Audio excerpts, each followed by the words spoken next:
Este vídeo contrasta dos historias que se entrecruzan en el universo de Dexter Morgan. Por un lado, Arthur Mitchell, conocido como Trinity, cuya operación ritualizada se extendió durante décadas.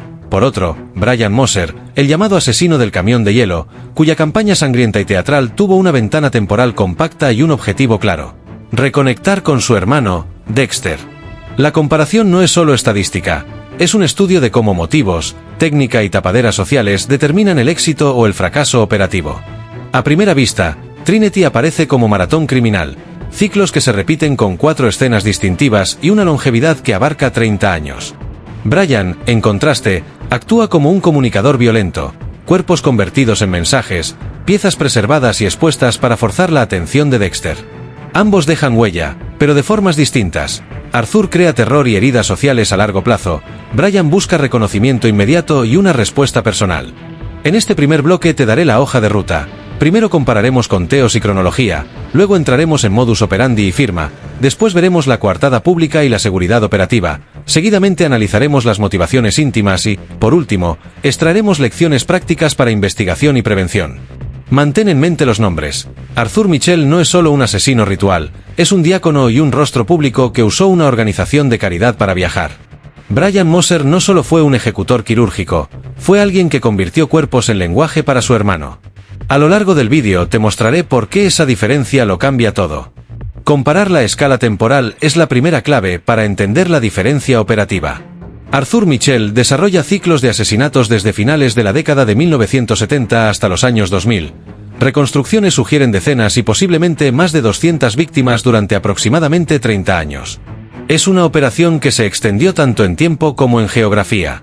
Por su parte, Brian Moser concentra su violencia en meses. Una campaña intensiva de asesinatos y exhibiciones diseñada para trazar un mapa emocional directo hacia Dexter Morgan. Menos tiempo, más impacto. ¿Qué cambia esto en la práctica? Una cronología dispersa favorece la confusión interjurisdiccional, homicidios en distintas ciudades, investigadores que no conectan inicialmente los hilos y pausas largas que ocultan patrones. Una campaña corta produce evidencia reciente, pero también más probabilidades de errores y exposición social. Para investigadores, estas diferencias exigen estrategias distintas. En el caso de Arthur, trabajo paciente de correlación histórica, revisión de archivos y análisis de patrones rituales. En el caso de Brian, respuesta rápida a escenas públicas, pruebas forenses abundantes y búsqueda de vínculos personales con el objetivo. También hay una diferencia cultural. Trinity operó detrás de una máscara de respetabilidad, diácono, maestro, líder de la organización Four Walls One Earth, lo que facilitó pasar desapercibido. Brian, en cambio, buscó ser visto y mencionado, dejó piezas como invitaciones a descubrir quién era. Esa intención comunicativa explica su rapidez. Su objetivo no era la longevidad, sino la reunión. Arthur Mitchell estructuró cada ciclo en 4 escenas que se repiten con escalofriante consistencia. El proceso comienza con el secuestro de un niño de aproximadamente 10 años, el mismo rango que la infancia traumática de Arthur. Ese niño es sedado, vestido en pijama, se le entrega un tren de juguete y termina enterrado vivo en concreto fresco dentro de un sitio de obra de la organización Four Walls One Earth. 5 días después viene la segunda escena, una joven encontrada muerta en la bañera, desangrada por la arteria femoral. La tercera escena obliga a una madre con 2 hijos a saltar desde un edificio. La cuarta concluye con el padre de familia golpeado hasta la muerte con un martillo. Este patrón no es casualidad. Cada rol, el niño, la joven sin hijos, la madre con 2 hijos, el padre, representa fragmentos del trauma personal de Arthur, la muerte accidental de su hermana Vera en la ducha, el suicidio de su madre y la violencia del padre Henry. El ritual cumple una función de recreación. Por medio de la repetición, Arthur intenta dominar su dolor y recrear la desintegración de su familia. Operativamente, la rigidez del ciclo crea ventajas y limitaciones. Proporciona una firma clara que, en el largo plazo, permite construir un perfil psicológico, pero la dispersión geográfica, viajes por proyectos de construcción y los largos intervalos entre ciclos complican la conexión inmediata. La confianza pública en Arthur por su trabajo caritativo funcionó como coartada perfecta. Esta dualidad entre la fuerza del patrón y la dispersión temporal es lo que permitió a Trinity operar durante décadas. Brian Moser eligió un camino distinto. Cada muerte era una frase en una carta dirigida a Dexter Morgan. Sus escenas se caracterizan por la ausencia de sangre en el sentido dramático, los cuerpos son exangües, el desmembramiento quirúrgico preciso y la disposición pública de piezas o contenedores, bloques de hielo, camiones refrigerados, para que la policía las encontrara. Las extremidades, uñas o yemas de dedos funcionaban como símbolos. En el caso de Laura Moser, las referencias eran íntimas y codificadas. Para llevar a cabo esta campaña, Bryan necesitó habilidades técnicas, conocimientos anatómicos, capacidad para conservar tejidos, camión refrigerado y una logística que le permitiera colocar pruebas en sitios que evocaran el pasado de Dexter, lugares asociados a las lecciones de Harry, por ejemplo. Más que matar por compulsión, Bryan mató para ser reconocido. Cada escena buscaba una respuesta directa, una reacción del hermano. Esa estrategia fue efectiva en comunicar, pero costosa en exposición. Al trabajar en la jurisdicción de Miami y dejar piezas a la vista, Bryan aumentó la probabilidad de ser observado, identificado o vinculado mediante huellas, testigos o relaciones sociales. Además, su acercamiento a Debra Morgan, salir con ella, fue un acto de inserción social que terminó exponiéndolo definitivamente. Operativamente, su método era un sprint diseñado para forzar contacto. La consecuencia fue una vida útil reducida frente a la maratón de Trinity. Una figura clave en la longevidad de Arthur fue su fachada: diácono de iglesia, maestro de secundaria y rostro visible de Four Walls One Earth. Esa posición le otorgó legitimidad social y acceso a obras, terrenos y comunidades que, en apariencia, disipaban sospechas. La caridad le dio motivos plausibles para desplazarse entre ciudades y trabajar en sitios de construcción donde enterrar a sus víctimas sin levantar manos rápidamente. Mantener una familia, esposa Sally, hijos Jonas y Rebecca, completaba la imagen. Bryan, en cambio, sacrificó discreción por cercanía. Su relación romántica con Deborah le permitió acercarse a Dexter, pero también lo hizo visible en círculos policiales y sociales. Asistía a eventos, conocía investigadores y, por tanto, dejó huellas sociales. Cuando la mentira sobre un corte en el labio, tras agredir a Ángel Batista, se deshizo, esa visibilidad jugó en su contra. La conclusión operativa es clara: la sostenibilidad exige coherencia entre vida pública y movimientos privados. Arthur maximizó esa coherencia. Bryan la rompió deliberadamente a cambio de un objetivo: reclutar a Dexter. Para las investigaciones, la existencia de una fachada robusta exige una mirada más profunda a las actividades benevolentes que podrían servir de tapadera. La diferencia motivacional es el motor del contraste. Arthur Mitchell actúa desde una compulsión ligada al trauma, la recreación constante de la pérdida infantil como forma de procesar culpa y daño. No busca ser visto, busca repetir y controlar lo que en su pasado lo destruyó. Sus episodios de autoinfligido castigo tras los asesinatos, duchas calientes, borracheras autodestructivas, muestran remordimiento y necesidad de purga emocional. Incluso su intento de suicidio y la esparción simbólica de cenizas revelan ambivalencia entre deseo de redención y compulsión incontrolable. Bryan Moser, por el contrario, está impulsado por la necesidad de reconocimiento y de restablecer un lazo fraternal. Tras la revelación de su pasado con Laura Moser y su internamiento psiquiátrico, su campaña es una búsqueda de validación. Mírame, somos iguales, reconóceme.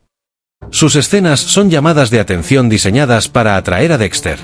No es solamente violencia, es comunicación. Cuando finalmente logra el contacto con Dexter, su propósito se cumple y la campaña se detiene. Esta distinción importa para la investigación. Un asesino compulsivo requiere vigilancia a largo plazo y enfoque en patrones. Un asesino comunicativo se estudia buscando símbolos, referencias y conexiones interpersonales. Arthur siguió reglas estrictas para seleccionar víctimas: niños de edad específica, mujeres jóvenes sin hijos, madres con 2 hijos y padres de familia. La repetición era la regla. Estos arquetipos representaban roles dentro de la familia que Arthur había perdido o dañado. Las características de las víctimas, no aleatorias, sino icónicas, permitieron construir una firma criminal que, a posteriori, permitió a investigadores como Frank Landy relacionar casos y retroceder hasta 1979. Bryan, en cambio, seleccionaba con un propósito simbólico. Cada víctima o cada pieza servía para aludir a recuerdos concretos de la vida compartida con Laura Moser o de las lecciones del pasado de Dexter. Tony Tuckey, por ejemplo, fue usado para mostrar la amputación y la manipulación de cuerpos vivos. Rudy Cooper sirvió como falsa identidad para acercarse a Dexter. Joel Driscoll fue asesinado con inyecciones para simular un paro cardíaco. Para la audiencia, la diferencia es esta: una selección ritual reproduce la misma escena para sanar internamente. Una selección simbólica utiliza la víctima como palabra en un mensaje público. Quien edite o ilustre el vídeo debería subrayar estas reglas con gráficos que muestren los arquetipos frente a los símbolos personales. Ninguna operación criminal prolongada escapa al factor humano. En el caso de Bryan, la decisión de involucrarse emocionalmente con Debra Morgan fue el error táctico que precipitó su caída. La relación le dio a los investigadores acceso social, testigos y evidencias circunstanciales. Además, su necesidad de manipular la escena como lenguaje lo llevó a exponerse más de lo necesario. Arthur, en cambio, enfrentó otro tipo de vulnerabilidad.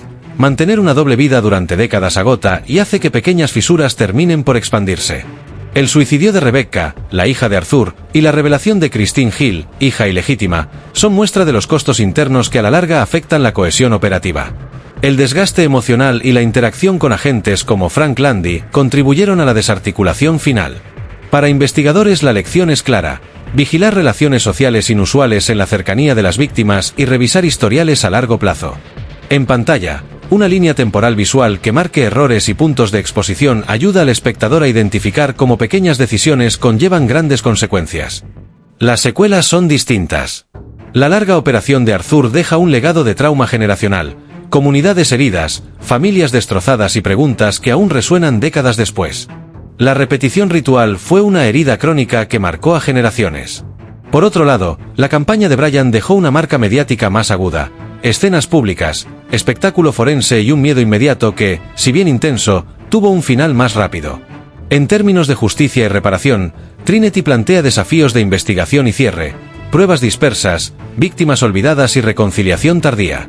La campaña de Bryan ofreció pruebas abundantes y visibles, pero también planteó dilemas sobre la exposición mediática y la posible glorificación involuntaria de la violencia. Para la prevención y la respuesta institucional se requieren dos cosas: coordinación multijurisdiccional para conectar patrones a largo plazo y protocolos para manejar escenas de alto impacto público sin amplificar la teatralidad del criminal. El objetivo debe ser proteger a las víctimas y al mismo tiempo evitar otorgar notoriedad a quien busca precisamente eso. La comparación concluye con una idea central: la duración y la motivación moldean las tácticas y determinan la sostenibilidad. Arthur Mitchell triunfó operativamente porque combinó fachada pública, logística creíble y control del riesgo durante décadas. Bryan Moser priorizó la conexión emocional y la comunicación violenta. Su campaña fue efectiva para atraer la atención de Dexter, pero operativamente insostenible. Lecciones concretas para investigadores: combinar análisis histórico y forense para casos dispersos, prestar atención a símbolos y mensajes en escenas de alto impacto, vigilar conexiones sociales y relaciones sentimentales en la cercanía de las investigaciones, y coordinar bancos de datos entre jurisdicciones para unir puntos separados por tiempo y distancia. Y hasta aquí este análisis a fondo de Arthur Mitchell y Bryan Moser. Si te interesa entender a fondo cómo operan estas mentes y por qué sus historias siguen generando debate, este canal es para ti. Aquí encontrarás más casos, comparativas, perfiles y explicaciones claras sin relleno. Si te gustó este contenido, suscríbete ahora mismo y activa la campana. De verdad, marcará la diferencia para que puedas seguir produciendo vídeos así de completos y para que tú no te pierdas ninguno. Además, deja tu comentario diciendo qué caso quieres que analicemos después. Leo todo y selecciono los más pedidos para próximos vídeos. Nos vemos en el siguiente episodio. Suscríbete, dale like, comparte, y seguimos.